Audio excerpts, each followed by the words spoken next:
Okay, Just like hey, y'all. directional lighting. We're just figuring it We out. love her. We're Single back on source How light Are You mama. Feeling It with Christie Davinci. How are you doing, girl?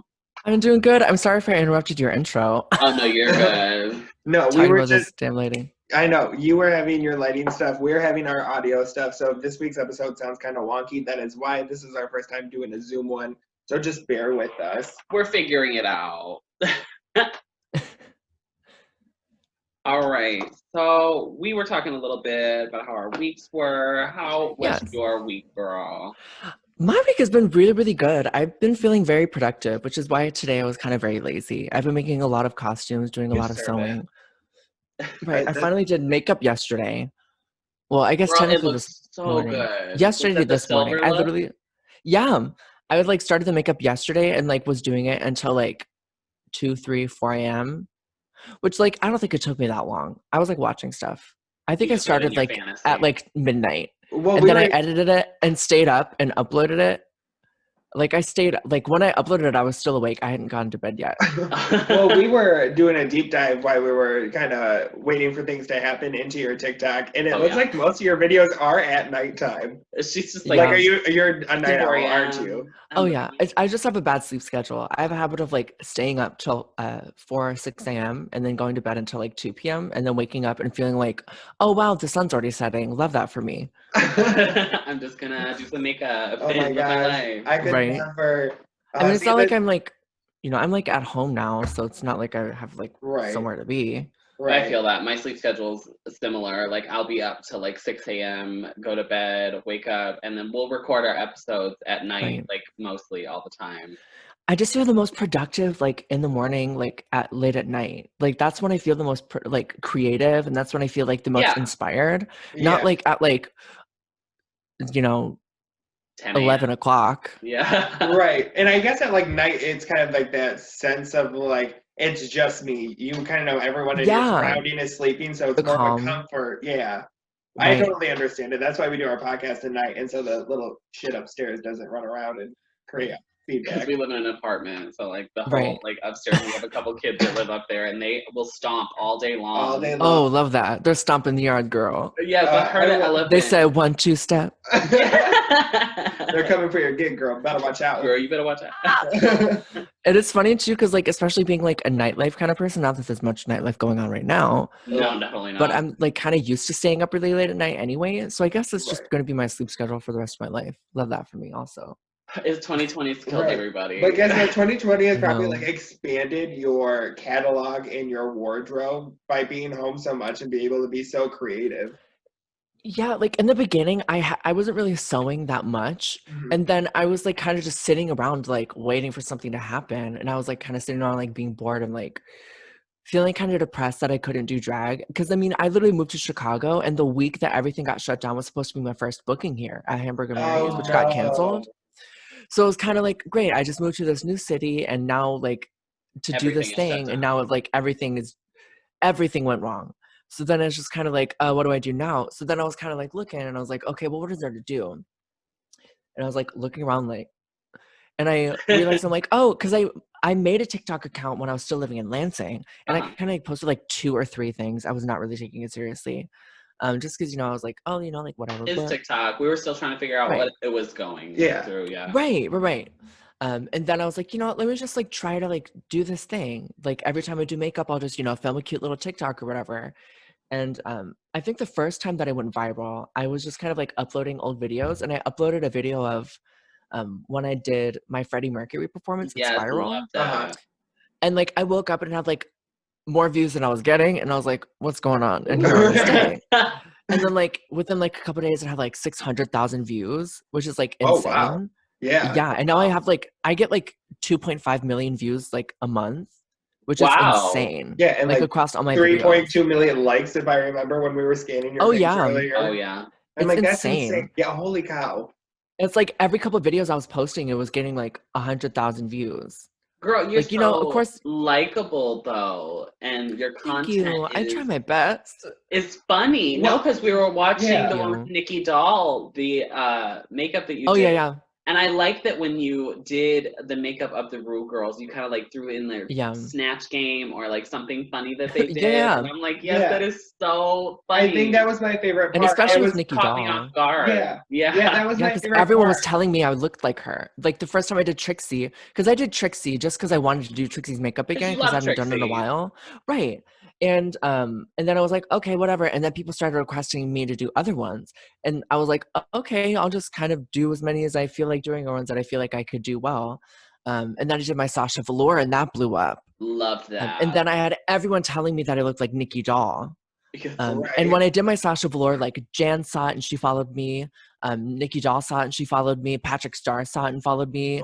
That's so awesome. Scott Hoying from Pentatonics followed me and like messaged me and said that he like showed me. Yeah, he literally like showed my TikToks to like his boyfriend and I was like, oh my god, like That's Scott Hoying followed me on TikTok. What the fuck? I don't know if you can swear, but no, you're good. Like, what is going on? Go ahead. So who's the craziest person that's followed you so far?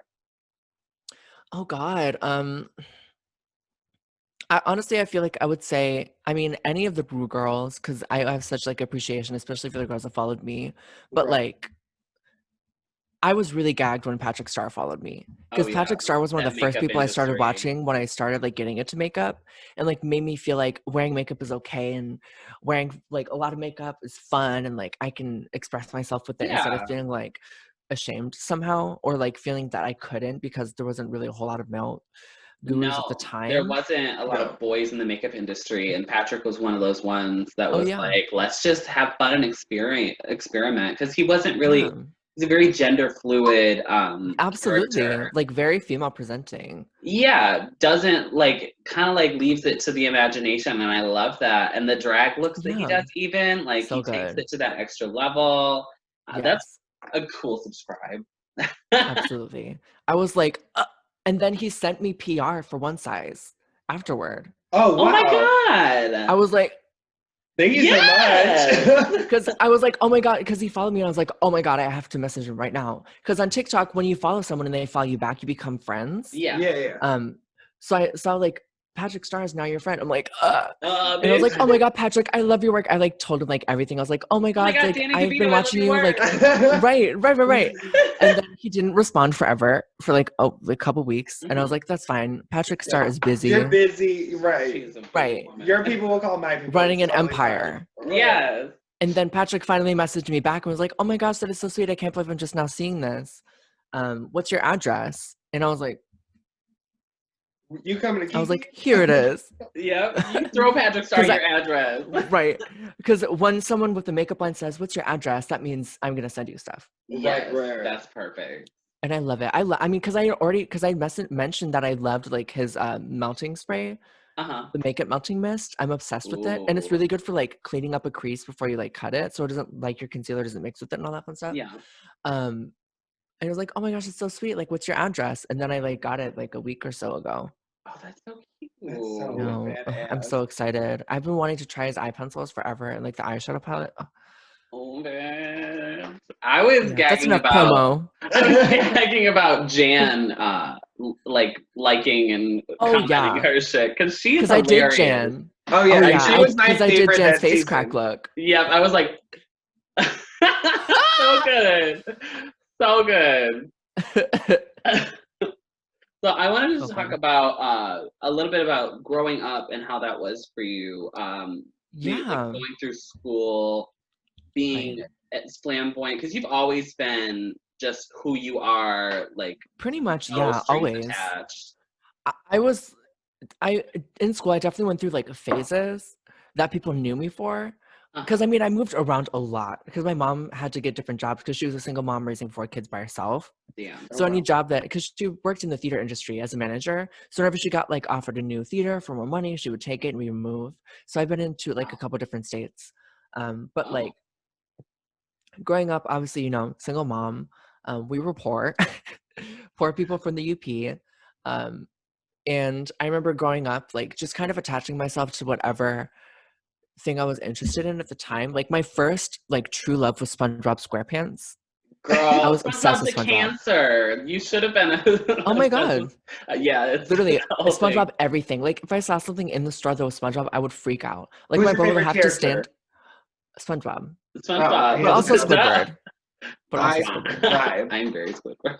I love Sandy too. I love all the characters. All the characters are so good. But I love like SpongeBob and Squidward. You should do oh wait, you did do a SpongeBob look. I don't think I have. Oh, it was just like a SpongeBob like TikTok thing that you did. That was like into like a. Oh yeah. The SpongeBob audio. Why aren't you in uniform? Yeah, definitely. So, single mom, having to move around a lot. How was that for you? Was it kind of like a fresh start everywhere you go, or? Yeah, I mean, I was always the more optimistic kind of one. I always loved an adventure. So whenever we moved somewhere, of course, I was always sad to like leave my friends behind. But then I was like, what's this new place gonna be like? Ooh, what's this new house we're moving into? Ooh, fun.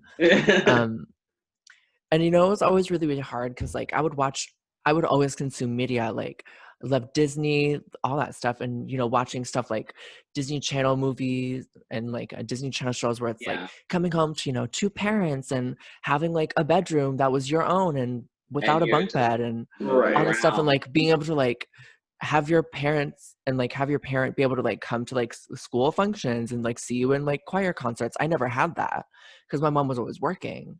And honestly, I didn't really have a dad that cared two shits about me.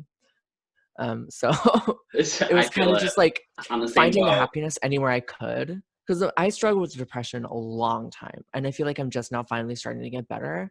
But I was like really sad for a long time. And I would find happiness in like The Nightmare Before Christmas and Titanic and SpongeBob SquarePants and attaching myself to these things that I could identify with. You know, especially, you know, trying to figure yourself out. And growing up, I was never really that flamboyant of a kid, honestly. It wasn't until I like kind of came out that I really started getting into like stereotypically gay things. Because I mean, sure, like dolls were fun, but I was more interested in like drawing. Me too. Okay. Like watching movies, like watching The Night Before Christmas was like my number one. And I wasn't like diving deep into the pop culture. Right. And I wasn't necessarily like wearing my mom's heels and that kind of stuff. That came later. I'm not kidding. My mom doesn't wear heels. My mom does not wear heels. She's a Capricorn. She is a sensible woman. She had to work. She didn't have no time. Right. She got some Crocs and she was ready to go. Right. But yeah, just kind of trying to infuse that glamour and that excitement into everything I did kind of really got me through. What were the kind of like big pop like performer people who really inspired you to start doing the drag or to start performing in general? Yeah, 2 words, Michael Jackson. Yes, ma'am. Which or Michael Jackson? Oh my God! I think I have a video somewhere on my phone that's viral when you perform. If we have it, we're gonna thank post you it so to much. Instagram. Yeah, that was such a weird performance because I'd never done Michael in a drag context. Yeah. Mm-hmm. And when I started growing up, I remember it all started because my mom always talked about like, I mean, she would always play Michael growing up. She would always play the Thriller music video. And I remember her always saying, oh, if I ever get married, I want to do Thriller for my wedding dance. And I was like, oh, I had never danced before. So I just kind of like went on YouTube and our family computer and like looked up the music video and like taught myself the dance. And I was like, oh, you know, maybe I can learn it and like teach it to my mom if she ever like wants to like, you know, learn it. And then I showed it to my mom and my mom was like, what the fuck is going on here on this day? In a good way, Yeah. And then it just kind of went from there. I started watching every video I could, learning everything about him I could, watching every documentary, every music video, every behind the scenes, like teaching myself as many dances as I could. Yes. And then I was like, oh, you know, I kind of want to be a Michael Jackson impersonator. How fun would that be?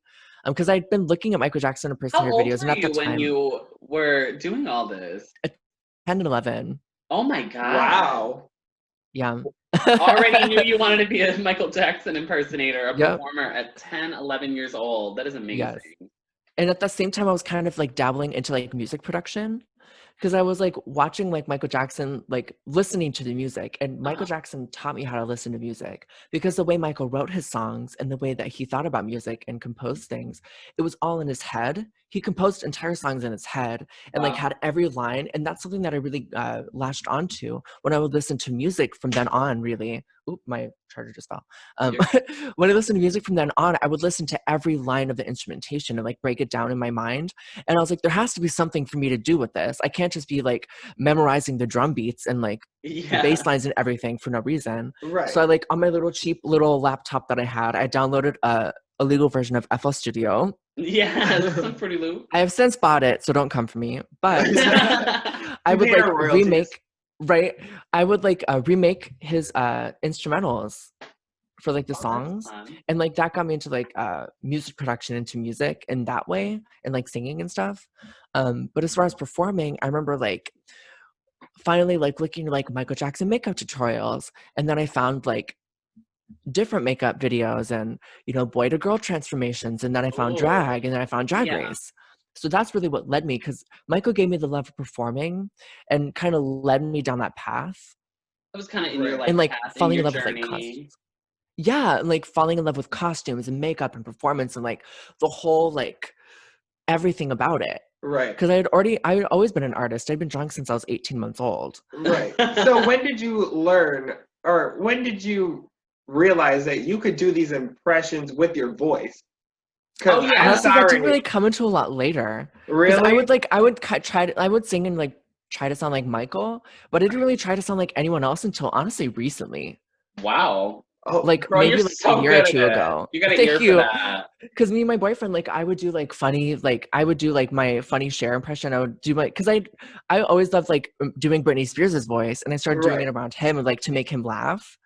And he was like, these are really, really good. And I like just kind of like went on from there. Yeah. You're just like, I'm gonna make these videos. Right, because it was funny, because at that point, like the accent challenge was going around on TikTok, where it was Yeah. like you have like a spreadsheet of a bunch of different words, and you say them like where you're from. Like this is how people from New York say these words, and this is how people from Florida say these words. And then there was like that one funny one where it's like I just making the sounds like beep, like, and people would Yeah. do that, Yeah. and I was like, oh, how funny! Like, and I hadn't seen anyone do it as like a celebrity voice impression before, so I was like, oh, I can do this funny kind of funny Britney Spears impression. Let Yeah. me just kind of like post that, and then it blew up. Like that was my first like insane viral post. Yeah, because we were going through a deep dive Yeah. in your TikTok, and we were like, these impressions are hilarious. And then you Thank having you. to re-respond to people like, no, it's actually me. That's I'm me, not that lip Mariah syncing. Carey, honey. I know you know your Mariah, Oh yes, oh yes, girl. oh yes, darling. I am a lamb through and through. Her 2020 Wrapped is all Mariah. Literally, it is all Mariah Carey. It was really like over 100 hours of Mariah Carey, and the next most listened to was like 10 hours. Girl, There's I'm like so not a proud of day you. goes by that I don't listen. Girl, she keeps Mariah Carey defrosted year round. Yes! Mariah Carey isn't just about Christmas for me. No, she's not. She's a way of life. Bitch, Yes. Those whistle tones. Andrew even like looked at me and he was like, wait, was that her? Yeah, there was one. It was like the last one in one of your videos. And I looked at Tommy. I was like, wait, hold on. It's really inconsistent. And the thing that people don't realize is when I make those videos, I do about like 100 takes of each line. Oh my God. Because your I'm throat very must be picky. Oh, in yeah. so much pain. Right. I mean, because like sometimes it just wouldn't come out, and then sometimes it would. And then when I felt like one was like good enough for any of them, some took more takes than others. When I did my Britney one, it was like 3 a.m. of course. Yeah. And I was just kind of like, oh my God, how funny. And then I just kind of like drafted it, because I'll do like my stuff at like 3 a.m. and I'll like put it in the drafts and then just post it the next, or I guess the same day, but just later on.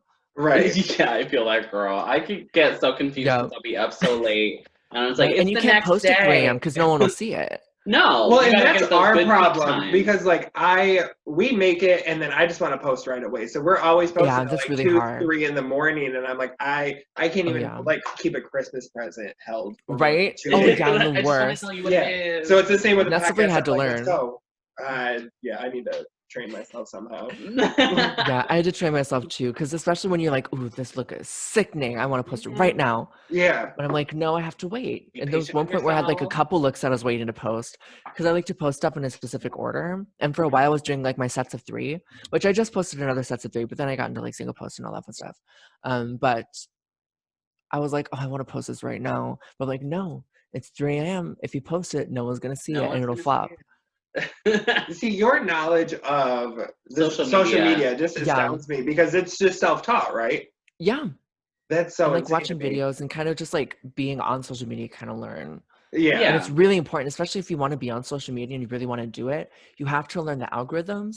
You have to learn like what your niche or niche, however you pronounce it, is, and look into videos of that similar type and see what trends are going on there. Like what's kind of the filming style, what are kind of the common threads that link it, especially for TikTok, because if someone doesn't connect with it in the first 1 second, they can just keep scrolling because it's an endless stream of content. Right. So if you grab people's attention with like, if you do a makeup video, how makeup videos are filmed, like there's different kinds, or like, if it's, a transformation, or if you use like a popular audio for that kind of content, like it'll like put that link in people's minds. So they'll be like, oh, I know what I'm kind of getting. So I'll watch to the end. Oh.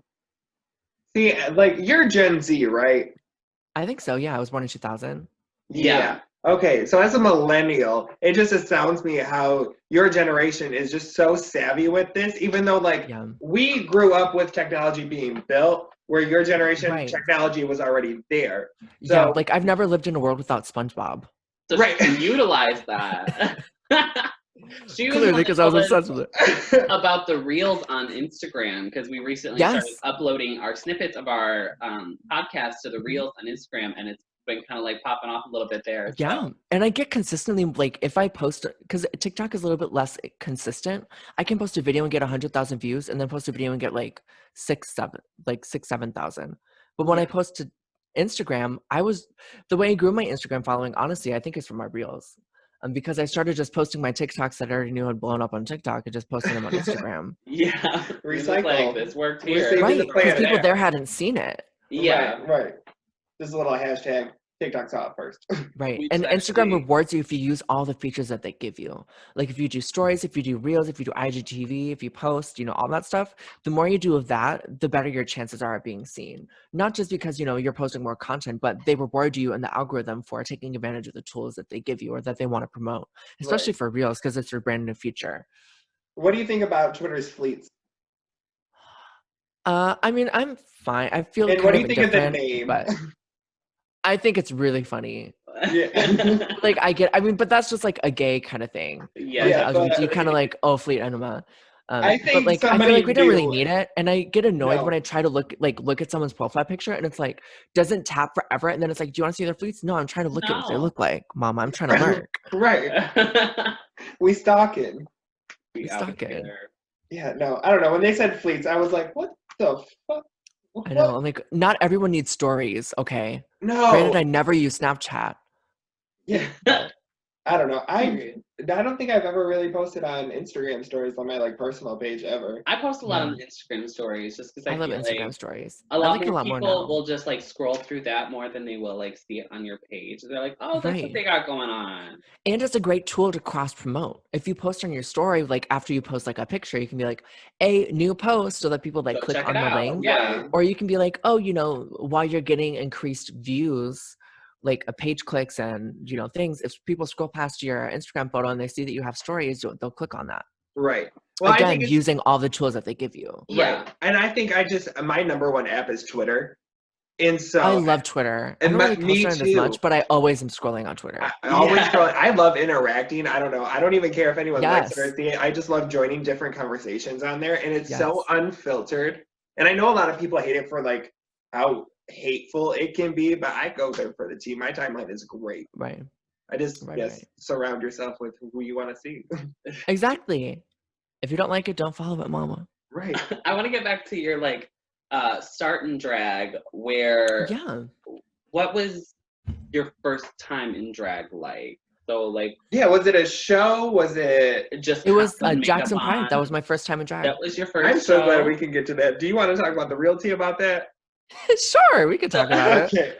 Rigor mortis. Because maybe you should have won. You should have won. Thank you. Yeah. It would have been there were so many people. I have very conflicting feelings now because I definitely was like, what kind of rigor mortis? Who pulled the because I literally like looked at her and I was like, she looks like 80 years old. I genuinely thought that, but it was the way that she did her makeup. It was some who did but not to hit on makeup. Anyone, but I was like, because I mean, and she wasn't nice is the thing. No, she wasn't really nice. She was kind of cunty to me. I was like, girl, like if she was nice, I wouldn't have said a thing about her makeup. But wasn't even that her first show? No, because she had won pageants prior, literally just by doing the same stuff, by having it promoted by people who are I know at that time I was not room to talk because my Madonna outfit was from Walmart, that corset. And she started falling apart a little bit. She had that Party City. She didn't come off. She stayed. Oh God, that's so bad. I will be happy if I never have to see another video of that performance. Wait. She did drag prior to that? Yeah, because she was doing it in Battle Creek. Because I used to perform in Battle Creek, and I had got booked. 910, rest in peace. Yeah, I had got booked. What was it called before that? Partners. Oh, double rip. I had double rip at Partners and at 910. But that's technically my home bar. Is it really? Yeah, I started performing there before I turned 18. They let me in. Delicious is kind of like, hey, girl. I'm like, I'm not going to do nothing. Delicious will pull the pad. She will do whatever. I love Delicious. She gave me my first booking and my first paid booking. Yeah. She's, bless her heart. Like, as she gave me my first booking, too, and my first paid booking. I remember we were in the car one time, Tommy, and I think it was when I told you about that paid booking, and I was like, oh, do you think you could, like, take me? And because Tommy used to drive me to the gigs. She was my accomplice. I used to get you to the gigs because I wanted to see you do good, and I wanted to see, like, I didn't want you to be one of those people that is out here doing really well, like, on your own and not having the ability to grow. Because when I was your age, I really wanted to do that kind of, like, drag stuff.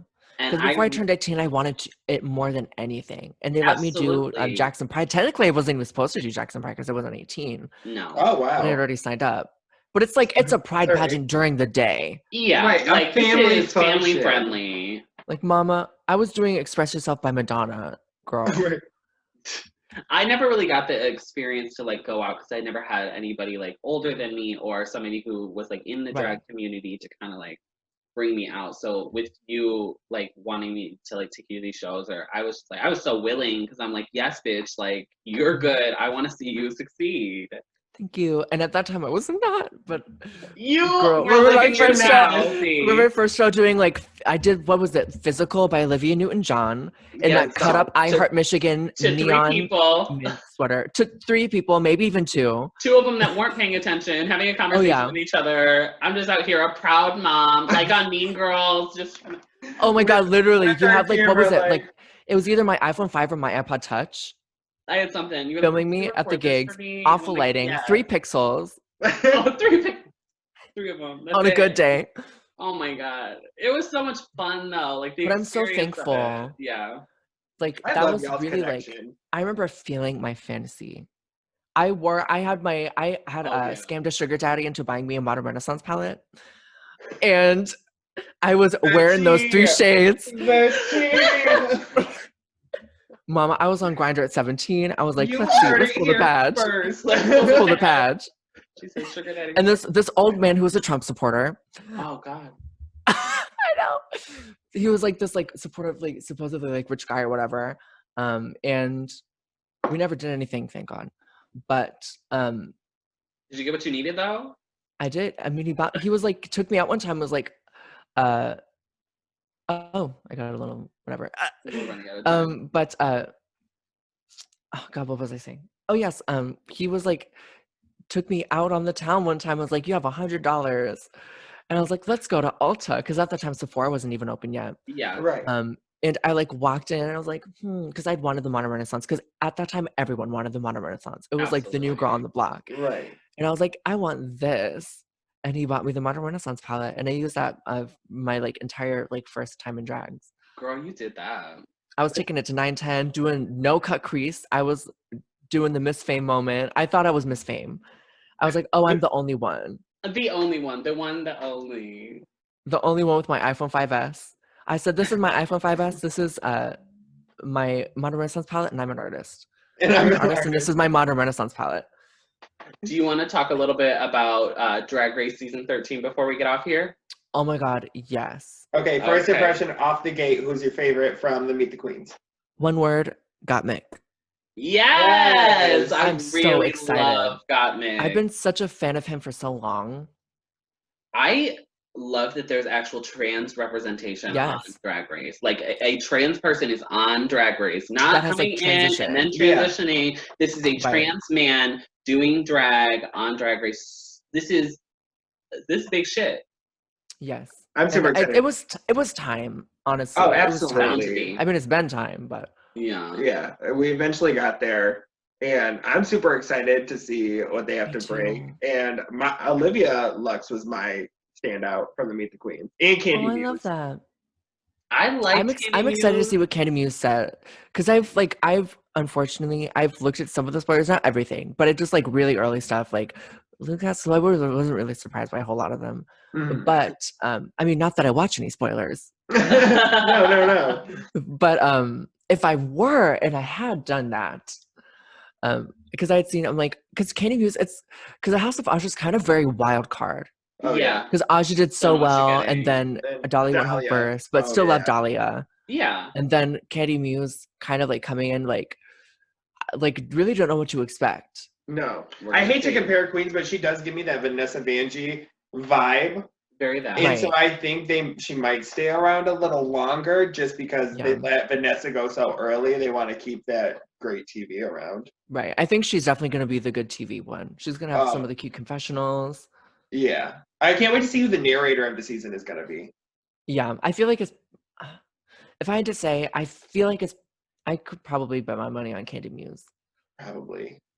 She just has an attitude. She really is that girl. You just have to stand out like Priyanka did. I'm sorry, Priyanka from Canada's Drag Race has hands down been the best narrator on any season. She really killed. I love the reading challenge for Canada's Drag Race is probably my favorite reading challenge. Lemon's reads are like my favorite of all time. So good. The only thing you're fucking is stupid.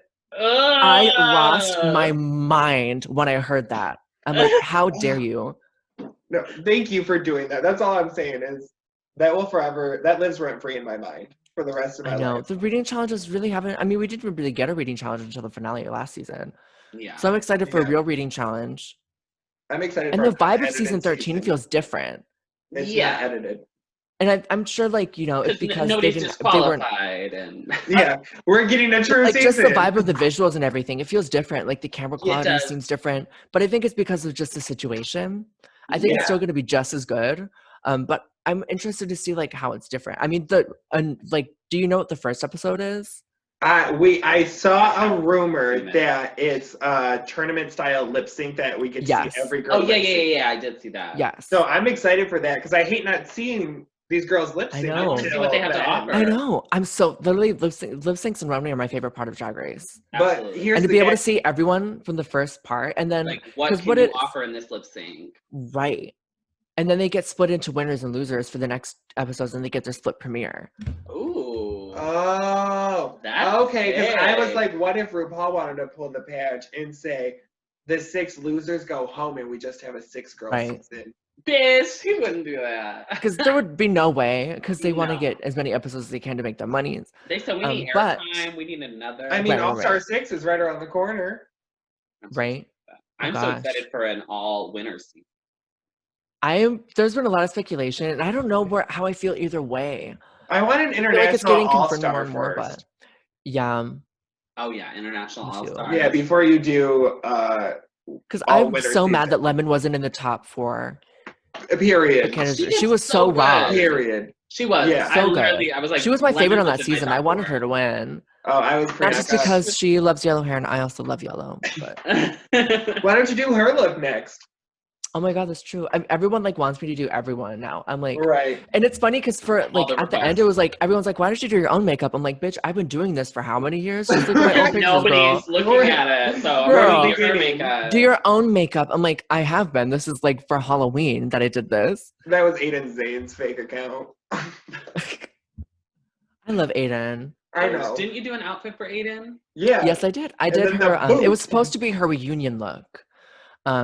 But she ended up using it for the vote lip sync thing that they did. Oh, okay. And it's funny because all that happened because I did an outfit for, I did that show with Saint from Dragula in Lansing, and I was wearing like a red latex. Well, it wasn't real latex. It was like PVC, but it's kind of like that quote unquote latex fabric. Right. And she was like, "Oh my gosh, like I love that. I need you to make me something." I'm like, duh. Obviously. Yes, and then, you know, we kind of like bounced some ideas back and forth. It never really happened. And then when season 12 came around, she was like, hey, can you do like a outfit for my sister? She's on season 12. I'm like, sure, because I was supposed to do her promo look. And then the outfit that they wanted me to make her didn't get approved by production. So then they were like, that's totally, I was like, it's totally fine. Just, have the opportunity, whatever. And then once, everything was announced and, a couple weeks had went on and I'm like, hey, if you want anything for like the reunion or the finale or whatever, anything, like I'm still totally down to make you something. And she's like, oh yeah, I love that. And then I made her the Johnny Depp outfit. And that was that. And then I made 2 of Saint's looks for Resurrection. Ooh. Damn, you're just out here, girl. She doing that damn thing. Doing my best. The fact that like 2 outfits that I made, one Dragula, is gag. Because I was kind of nervous watching it. I was like, I hope they don't say anything about the outfits I made. I was getting like nervous. I'm like, I'm not even competing, but I'm like, that's my main. She won, and I was like, I could not believe it. Girl, that's insane. That is incredible. Like insane. I'm so excited for this new season of Drag Race. I'm so excited. Me too. Well, I've just been thirsty for Drag Race. Doing on TikTok, your life. Thank you. Excited to follow your journey. Like Thank you. I'm really excited. I'm like feeling like I'm really finally stepping it up. You're killing it. You're elevating to heights you haven't reached before, girl. You're just gonna keep getting higher. Girl, one day we'll see you on Drag Race. Hopefully, we can dream. We all. Once I feel comfortable and ready enough to audition. Absolutely. Right. You'll know when the right moment is. Right, because I just want to feel like I have a good enough repertoire of things that I can put on. Right. And feel like I'm really like confident, like, but I feel like, it's definitely coming in the next steps. Yeah. Well, I don't remember what girl on the Meet the Queen said. This was the year she's been auditioning, and this was the year she finally watched her video back and didn't cringe at it. And I thought that's me. Yeah, I thought that was so cool of her to be like, I'm finally comfortable, and I know, like, I got this. Right. You know. Yeah. Honestly, and it's really just like, because I think a lot of people like, I'm gonna get on Drag Race because I've been doing drag and this and this and that, but it's really they're looking for people, and if you show yourself. That's the most important thing. I mean, look at Heidi in Closet. Do you think she had the most sickening runways? No, but for her audition tape? No, but she had a personality, and she had her, and that's what they were looking for. Mm-hmm. Right. So someone like Gigi Good, who I'm sure had sickening, because a lot of stuff she brought to Drag Race is stuff she had before. Yeah. And had like sickening stuff ready, and just kind of put it in, and just happened to be the right time for her. So when it's the right time for me, maybe I will, maybe I won't. Right. Well, I'm excited to see what the future holds. Yes. Is there anything you want to plug before we let you go? You can follow me everywhere. There's a social media thing, I think, at Christie Davinci, Christie with an I-E, and Davinci as in the artist. Yes, not Davinci. Not Davinci. Well, thank you so much for coming and talking with us. I'm super happy that you were able to join, and I was so excited to have that conversation. Thank you so much. I had an amazing time. I know. We need to do a part 2, Mama. Yes, we do. I love you, girl. Wish we had more time to talk. Love you too. I know. Stay tuned for Bam Part 2, the sequel. Yes. Have a good night. The remix. Bye. You too. Bye.